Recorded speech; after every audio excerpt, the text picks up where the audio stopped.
Hi friend, good evening. This is Ravi and watching mat Z study. दोस्तों, एक बहुत बड़ा अपडेट है कि जो 26,000 वैकेंसी आया हुआ है और जिसका फॉर्म फिलअप चल रहा है 1 to 5 और 6 to 8 का, उस वैकेंसी के ऊपर में हाई कोर्ट ने रोक लगा दिया है। जी हाँ, अभी आप देख सकते हो, ये आज ही का न्यूज क्लिप है 5/9/2023 और अभी अभी हाईकोर्ट से ऑर्डर आया हुआ है। 26,000 सहायक शिक्षकों की नियुक्ति प्रक्रिया पर हाईकोर्ट ने लगाई रोक। दूसरा एक न्यूज क्लिप अगर मैं आपको दिखा दूं, ये भी आप देख सकते हो कि 5/9/2023 का है। जेएसएससी को हाईकोर्ट ने झटका देते हुए सहायक आचार्य नियुक्ति के विज्ञापन पर लगाई रोक। पूरा डिटेल्स में हम आपको बताएंगे। मैंने आपको 7 दिन पहले एक वीडियो बनाया था, ये वाला, जो कि बेस्ट बुक का नीचे आप देखो कि शिक्षक बहाली का मामला पहुंचा हाईकोर्ट। ये वाला वीडियो शायद अगर आप देखे होंगे तो आपको प्री अलर्ट हो चुका होगा कि ऐसा कुछ सीन आने वाला है। वही चीज हुआ कि हाईकोर्ट ने इस वैकेंसी को रोक लगा दिया है। पूरा डिटेल्स में हम आपको बताएंगे कि कहानी क्या हुआ है और इसका नोटिफिकेशन। और आपको मैं ये बता दूं कि आज इवनिंग या आज नाइट या कल तक जीएसएससी का ऑफिशियल नोटिस बोर्ड में इसका आपको नोटिस मिल जाएगा कि इस बहाली को रोक दिया गया है कुछ समय के चलते, क्योंकि जो नियमावली 2023 का बना हुआ है उस नियमावली को फिर से परिवर्तित किया जाएगा, जिसमें पारा टीचर का जो परसेंटेज है 50%, उस वहां पे जो बाकी भी जो संविदा कर्मी हैं उनको भी इंक्लूड किया जाएगा। और फिर से आपका नियुक्ति नियमावली बनने के बाद ये वैकेंसी फिर से रीओपन होगा 110%। तो अभी अगर मैं आपको साफ साफ बोलूं कि ये जो टाइम आपको मिला, ये जो टाइम फाइनल ये हुआ कि आपका ये होल्ड हो गया। आज इवनिंग तक नोटिस आ जाएगा और कल तक आप देखना कि इसका आपका जो फॉर्म फिलअप भी चल रहा है वो भी बंद हो जाएगा, क्योंकि नोटिस आने के बाद वो बंद हो जाएगा। यानी कि ये जो फिर से न्यू आपका नियुक्ति नियमावली बनना, जो कि मिनिमम कम से कम 1 महीना तो हाईकोर्ट ही टाइम मांगा हुआ है, ठीक है ना। हाईकोर्ट 4 सप्ताह का टाइम दिया हुआ है और तब तक के लिए क्या बोला हुआ है कि तब तक नियुक्ति प्रक्रिया पर रोक लगा दी गई है। यानी कि ये जो आपको एडिशनल टाइम मिला, मैं क्या बोलना चाह रहा हूं उसको प्लीज समझने के लिए थोड़ा कोशिश करो। ये जो एडिशनल टाइम आपको मिला, नियुक्ति नियमावली फिर से बनना, फिर से फॉर्म फिलअप होना और फिर से फॉर्म फिलअप के बाद टाइम मिलना, यानी कि 2016 और 2013 का जो स्टूडेंट है उनके लिए गोल्डन नहीं, सुपर गोल्डन अपॉर्चुनिटी है। क्योंकि आप जानते हो कि इस परीक्षा में कंपटीशन जो है ना वो है ही नहीं। मतलब इस हाथ में पास करो और दूसरा हाथ में नौकरी लो, ऐसा सिचुएशन है। तो मैं आपको एक चीज बता दूं, जो स्टूडेंट्स तैयारी कर रहे हैं, अगर आप जो स्टूडेंट्स तैयारी कर रहे हैं, आपका तैयारी बहुत बेहतरीन होना चाहिए। क्यों? क्योंकि आप जानते हो कि आपका जो सिलेबस है पूरी टीजीटी का सिलेबस है। अगर अब मैं 1 to 5 का मैं बात करूं, 1 to 5 के लिए काफी स्टूडेंट्स का कॉल था कि सर कैसे तैयारी करें। मैं आपको एक बेहतरीन एनसीईआरटी का 1 लाइनर का एक बुक आज मैं आपको दिखाऊंगा। इस बुक जो है ना 1 लाइनर का है, कंप्लीटली निचोड़ है। इसके बारे में भी हम आपको बताएंगे। 1 to 5 के लिए ये जो जीके जीएस पूरा ऑल ओवर इंडिया बेसिस पे, वर्ल्ड बेसिस पे जो दिया हुआ है आपका सिलेबस में, कि भारत को भी जानो, भारत का अगल बगल को भी जानो, कैसे पढ़ोगे वो बताऊंगा। बस रिक्वेस्ट है कि इस वीडियो को पूरा वॉच करो। थोड़ा सा लेंदी होगा लेकिन काफी नॉलेजेबल रहने वाला है आपके लिए, ठीक है। तो सबसे पहले मैं आपको बता दूं कि जो स्टूडेंट एसएसटी के हैं और आज शिक्षक दिवस है सबको, हैप्पी टीचर्स डे सबको इंक्लूडिंग मी। इस टीचर्स डे में एक ऑफर है कि आपको पता है कि हिस्ट्री और ज्योग्राफी में काफी स्टूडेंट्स मेरे से जुड़े हुए हैं ऑलरेडी। आप देख सकते हो कि ये ज्योग्राफी का है, ये चैप्टर 1 का ये नोट्स है, ये चैप्टर 2 का है, ये चैप्टर 3 का है, ये चैप्टर 4 का है। इसी तरीके से अगर आप देखोगे, ये मेरा पेड ग्रुप है, ये देखोगे हिस्ट्री का चैप्टर 1 का ये नोट्स है, ये है आपका चैप्टर 2 का है, ये है आपका चैप्टर 3 का है, चैप्टर 4 का। कंप्लीटली एनसीईआरटी का जो निचोड़ है चैप्टर वाइज उसको बुलेट पॉइंट पे दिया हुआ है। कुछ स्टूडेंट बोलेंगे नोट्स का डेमो दिखा दीजिए। देखो, ये है आपका ज्योग्राफी का, ठीक है। न्यूज भी बताऊंगा, थोड़ा सा पेशेंस रखो, पहले कैसे तैयारी करोगे, क्योंकि ये इतना वास्ट सिलेबस है। अगर इसको प्लानिंग के साथ नहीं करोगे, एक स्ट्रक्चर के साथ तैयारी नहीं करोगे तो पास करना मुश्किल है। अगर आप पास कर जाओगे तो नौकरी नहीं हो, ऐसा हो ही नहीं सकता है। तो इसीलिए जो चीज मैं समझा रहा हूं उसको समझो। देखो, जैसे फॉर एन एग्जांपल कि ये आपका हो गया आपका किसका, ज्योग्राफी का टोटल अगर आप देखोगे, यहाँ पे 12 है और यहाँ पे 12, ये 11 22 चैप्टर है। आपको इस 22 चैप्टर का देखो, पृथ्वी की उत्पत्ति निहारिका परिकल्पना, जैसे कंप्लीटली एनसीईआरटी का निचोड़ मैं आपको डेमो दिखा दे रहा हूं, सो दैट कि आपको डिसीजन लेने में आसानी होगा, ठीक है। ऐसा इसी तरीके से अगर मैं चैप्टर 2 के दिखाऊं तो पृथ्वी की संरचनाएं, यहाँ पे एकदम पूरा कंप्लीटली निचोड़ को बुलेट पॉइंट्स में मैं डाल दिया हूं, जितना जरूरी उतना। हो सकता है कि ये टीजीटी का सिलेबस है, लेकिन जितना डीपली आपको पढ़ना चाहिए उतना ही मेरा दिया हुआ है, क्योंकि अब क्लास 6 से लेकर ग्रेजुएट लेवल तक का एनसीईआरटी को फॉलो करना पॉसिबल नहीं है। देख लो पर्वत चैप्टर 3 का पूरा कंप्लीटली एनसीईआरटी का डिटेल्स डाला हुआ है। इस नोट्स को लेके आप, ये रामबाण है आपके लिए। और आज ये आपका टीचर्स डे है, इस टीचर्स डे में मैंने पॉलिटी का जो था, क्योंकि मैंने 250 रखा था एकदम मिनिमम फी, एक मिनिमम फी है कितना, अगर आपको 6 to 8 का अगर मार्केट में पता करोगे कहीं पे भी, आपको कहीं पे 3-4 हजार का नीचे कोई कहीं पे भी आपको कोई बात ही नहीं करेगा, ठीक है। अब ये बोलोगे नहीं सर वहां पे तो वीडियो भी मिलता है। अच्छा एक बात बताओ, अगर आप इस चैप्टर को उठा लोगे, कोई भी चैप्टर को, आपका जो सिलेबस के अंदर पे है, मुझे बता पाओगे? सपोज दैट मैं लिखा कि पठारों का महत्व क्या है, अगर मैं इसको यूट्यूब में जाके डाल दूं, जैसे मैं चट्टान और खनिज के डिफरेंस क्या है, चैप्टर 3 है ज्योग्राफी का, अगर मैं इसी को कॉपी करूंगा और यूट्यूब में डाल दूंगा, हजारों वीडियो आ जाएंगे, वो भी विदाउट एनी फी।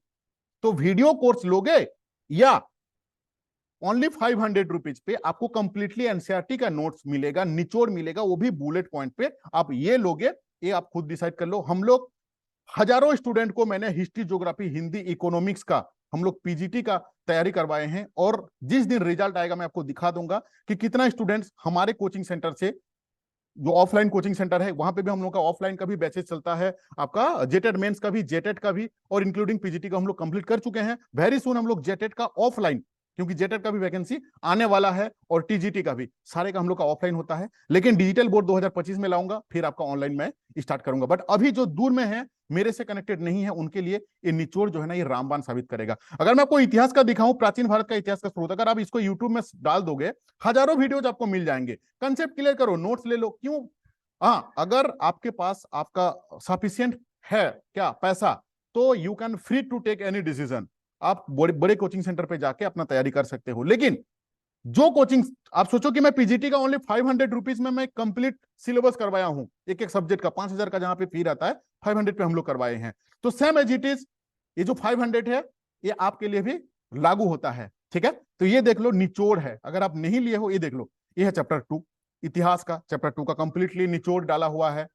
चैप्टर 3 का विक्रमादित्य का उपलब्धियां, यूट्यूब में डाल दोगा, हजारों आपको वीडियोस मिल जाएंगे, ये आपको नोट्स मिल गया ओनली 500 रुपीज में, ठीक है। ये देखो हर्षवर्धन कंप्लीट निचोड़, चैप्टर 4। इसी तरीके से ऑलरेडी मेरा इस ग्रुप में काफी स्टूडेंट्स जुड़े हुए हैं, अगर आपको ऐड होना है मेरे साथ, ठीक है, तो इस नंबर पे कांटेक्ट करना। 1 to 5 के बारे में ही बताऊंगा, थोड़ा सा पैसेंस रखो। ये है नंबर मेरा, ये है फी स्ट्रक्चर, देख लो ओनली 500 रुपीज वन टाइम आपको पे करना है। और एक टीजीटी का सोच लो कि टीजीटी लेवल का, टीजीटी का ही लेवल क्या, टीजीटी का ही आपको नोट्स मिल रहा है, वो भी हिस्ट्री, ज्योग्राफी।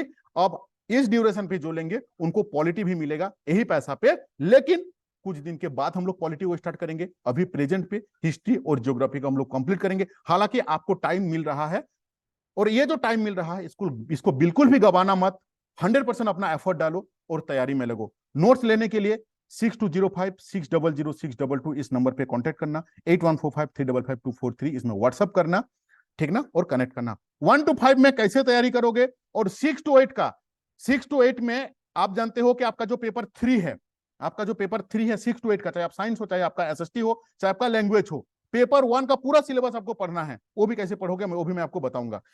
इसके बाद मैं आपको साइंस वाला भी बताऊंगा कि कहां तक हम लोग नोट्स को उसको पहुंचाए हुए हैं, ठीक है। चलो अभी थोड़ा सा मेन टॉपिक के बात कर लेते हैं, फिर टॉपिक के बाद यहां पे आएंगे। व्हाट्सएप का नंबर लिख लो, जिसको भी कनेक्ट होना है कनेक्ट कर लो, क्योंकि ऑफर लिमिटेड समय के लिए है, ठीक है। चलो अभी मैं सबसे पहले आपको दिखा देता हूं कि ये न्यूज है क्या चीज। ये हाईकोर्ट में राय आया हुआ है, ये वाला वीडियो मैं जिस दिन बताया था, ये उस दिन इसमें हाईकोर्ट पहुंचा हुआ था केस को, ठीक है।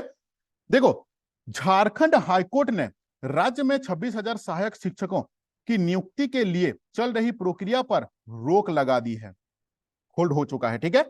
अदालत ने सहायक शिक्षक नियुक्ति नियमावली में पारा शिक्षक के 50% आरक्षण देने की जो चुनौती वाली दायर याचिका पर सुनवाई हुई है, उसका सुनवाई का जो आदेश दिया गया है, कब, मंगलवार को। आज मंगलवार है, आज ही इसका सुनवाई हुई है। सुनवाई के दौरान प्रार्थी बहादुर महतो जी के, जिनके द्वारा ये याचिका मतलब हाईकोर्ट हुआ मतलब जो केस हुआ है, इसकी ओर से कोर्ट को बताया गया कि राज्य सरकार 2023 में यानी कि इस साल का जो नियमावली बना हुआ है, जिसमें बीआरपी और सीआरपी जो संविदा कर्मी हैं, इनको नियुक्ति में 50% का जो आरक्षण का लाभ था। अब बोलो कि कब लाभ था, वैकेंसी कब आया हुआ था भाई? 2022 का जो नियमावली बना हुआ है, वो भी मैं दिखाऊंगा अभी आपको, नियमावली भी ओपन करके दिखाता हूं, 2 मिनट बस टाइम दो मुझे। जो नियमावली बना हुआ था 2022 में, वहां पे उन लोगों को भी, यानी कि ये जो बीआरपी और सीआरपी जो संविदा कर्मी हैं, इनको भी 50% के अंदर पे रखा गया था। लेकिन 2023 का जो नियमावली बना हुआ है, इसमें ओनली पारा टीचर को इंक्लूड किया गया है, जबकि पिछला नियमावली में इसकी आरक्षण प्राप्त था। हाईकोर्ट के चीफ जस्टिस संजय कुमार मिश्रा के बेंच में इस मामले की सुनवाई हुई आज। अदालत ने जेएसएससी को 4 सप्ताह का जवाब दाखिल करने का निर्देश दिया है। अब इस मामले की सुनवाई जो है वो 4 सप्ताह बाद होगा, तब तक नियुक्ति प्रक्रिया पर रोक लगा दी गई है। यानी कि जेएसएससी की तरफ से आपको ये नोटिस जो है आज इवनिंग तक, मैक्सिमम कल तक आपको मिल जाएगा कि इस बहाली को रोक लगा दिया गया है। ठीक है, अब देखो, अब मैं इसका पीडीएफ आपको दिखाता हूं कि मामला क्या है। ठीक है, देखो ये जो मैं पीडीएफ अभी आपको ओपन किया हूं ना, ये है आपका शिक्षक नियुक्ति नियमावली 2023। ठीक है, ये जो है ये स्कूली शिक्षा और साक्षरता विभाग के द्वारा जारी हुआ है। ठीक है, झारखंड सरकार स्कूली शिक्षा और साक्षरता विभाग 6/6/2023 को ये जारी हुआ है। ठीक है, पूरा डिटेल्स है कि किस आधार पर बहाली होना है। अब इस बहाली में क्या हुआ है, अब देख सकते हो कि इस बहाली में ये जो प्रतिस्थापित किया गया है, मतलब ये जो ऊपर वाला जो है ना, ये ऊपर वाला क्या है कि जिसमें 50% जो रिजर्वेशन है, वो संविदा कर्मी भी उसमें इंक्लूड थे, इंक्लूडिंग पारा टीचर। लेकिन अब ये जो 2023 में जो नया नियमावली बना हुआ है, इसमें ओनली 50% पद को ही झारखंड शिक्षा परियोजना के अंदर, यानी कि जो पारा शिक्षक हैं, उन्हीं को दिया गया था, जिसके चलते ये केस पहुंच गया था आपका हाई कोर्ट में। तो फाइनली आपको मिल रहा है टाइम, इस टाइम का यूटिलाइज करो, क्योंकि ये जो सिलेबस है आपका, ये जो सिलेबस है बाबा, ये सिलेबस बहुत ही खतरनाक लेवल का है। पहले देख लो सीबीटी मोड में होगा, दूसरा चीज देख लो नॉर्मलाइजेशन होगा। नॉर्मलाइजेशन अगर आपको नहीं पता है कि क्या होता है, कैसे होता है, तो मुझे कमेंट करके जरूर बताना कि नॉर्मलाइजेशन क्या होता है, मैं आपको समझाऊंगा डिटेल्स में। ठीक है, तो इसका जो ये जो पेपर 1 और पेपर 2 का जो क्लियरिटी अभी तक काफी स्टूडेंट्स को नहीं मिला हुआ है, मैं बता दूं जो चीज मैं समझा हुआ हूं, कि पेपर 1 आपको वही रखना है जो आपका 10th में जो मातृभाषा था, जिस मातृभाषा में परीक्षा दिए हुए हो, यही आपका पेपर 1 में है। पेपर 2 जो आपका जो क्षेत्रीय भाषा है, वही आपको रखना है।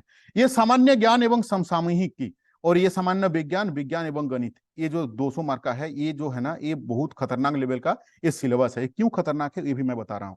देखो ये है आपका 1 to 5 का सिलेबस, और 1 to 5 का जो सिलेबस है, ये सेम एज इट इज जो 6 to 8 के जो स्टूडेंट हैं, उनका जो पेपर 3 है, पेपर 1 मातृभाषा, पेपर 2 आपका हो गया क्षेत्रीय भाषा, पेपर 3 जो है आपका, ये पूरी 1 to 5 का जो सिलेबस है, और पेपर 4 में आपको कोई 3 सब्जेक्ट को रखना है। ठीक है, अब देखो इसमें जो है ना, इसमें अगर आप इसको देखोगे ना, तो झारखंड पढ़ना होगा, भारत पढ़ना होगा, भारत का पड़ोसी देश को पढ़ना होगा।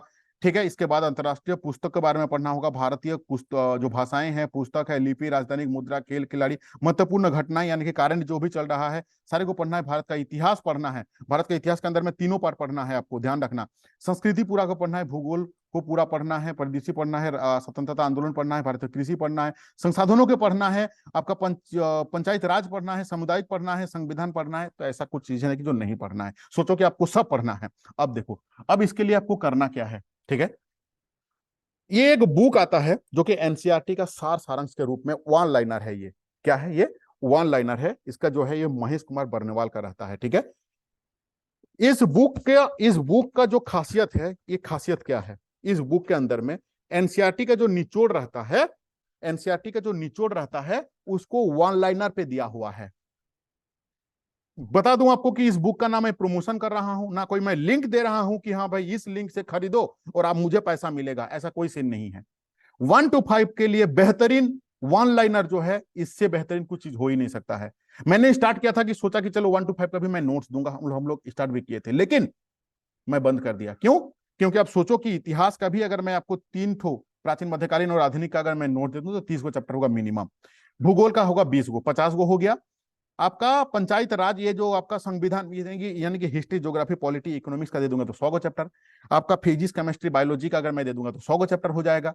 200 चैप्टर हो जाएगा। कब पढ़ के खत्म करोगे? नहीं कर पाओगे। ये वाला बुक ले लो, यहाँ पे वन लाइनर को पढ़ते जाओ चैप्टर वाइज, क्योंकि आपका कोई चैप्टर नहीं है, आपको होल पढ़ना है। आपको होल पढ़ना है। यानी कि इतना बड़ा सिलेबस तो यूपीएससी में भी रहता है कि नहीं पता है, हालांकि मैं दिया हूं कि इसे इतना नहीं पढ़ना पड़ता है। ठीक है ना? मतलब अगर आप इसको क्रैक कर दोगे तो समझ लेना कि आपके अंदर में जेपीएससी और यूपीएससी भी क्रैक करने का क्षमता है। ठीक है? तो 1 to 5 के लिए ये आप ले लो। इससे क्या होगा कि ये सारे चीज का आपको सॉल्यूशन आपको वहां पे मिल जाएगा। कंप्यूटर और रीजनिंग के लिए क्या करना है, अगर आपको चाहिए कि कंप्यूटर और रीजनिंग का क्या करना चाहिए, कमेंट करो, मैं स्पेसिफिक वीडियो आपको इसके लिए मैं बना के दूंगा। इसके अलावा मेरा चैनल पे हम लोग मैथ का सीरीज को स्टार्ट किए हैं। आने वाले 2-3 दिन के अंदर पे हम लोग इसका रीजनिंग और अदर सब्जेक्ट को भी स्टार्ट करने वाले हैं। यहाँ पे अगर आप देखोगे ना तो प्रतिशत में स्टार्ट किया हूं। प्रतिशत को ये बहुत ही बेहतरीन तरीके से यहाँ पे समझाया जाता है। अगर आप नहीं देखते हो तो यहाँ पे डेली बेसिस में हम लोगों का क्लासेस आता है, उन क्लासेस को आप अटेंड करना प्लीज। आपका कंसेप्ट क्लियर होगा, क्योंकि जब तक कंसेप्ट नहीं क्लियर होगा तब तक आप एमसीक्यू को नहीं कर पाओगे। एक बार अगर आप कहीं का भी चैप्टर अगर आपका कंसेप्ट क्लियर हो जाएगा तो आप दुनिया के कोई भी कोने से आप एमसीक्यू को इजीली सॉल्व कर पाओगे। ठीक है? तो अगर अभी तक आप 6 to 8 का एसएसटी का नोट्स नहीं लिए हो तो इस नंबर से व्हाट्सअप करो और ले लो, क्योंकि मिनिमम फी 500 रुपीज, और आप 5,000 10,000 के साथ कंपेयर करोगे ना तो जमीन और आसमान का डिफरेंसेस है। क्योंकि चैनल को मैं स्टार्टिंग से बताया हूं कि मैं खुद एक गरीब घर का लड़का हूं, सोच भी रखता हूं छोटा गरीब जैसा, इसीलिए मिनिमम फी भी रहता है मेरा मिनिमम से मिनिमम। ठीक है? Thank you for watching this video. कुछ भी अपडेट आता है इसका मैं आपको जरूर बताऊंगा।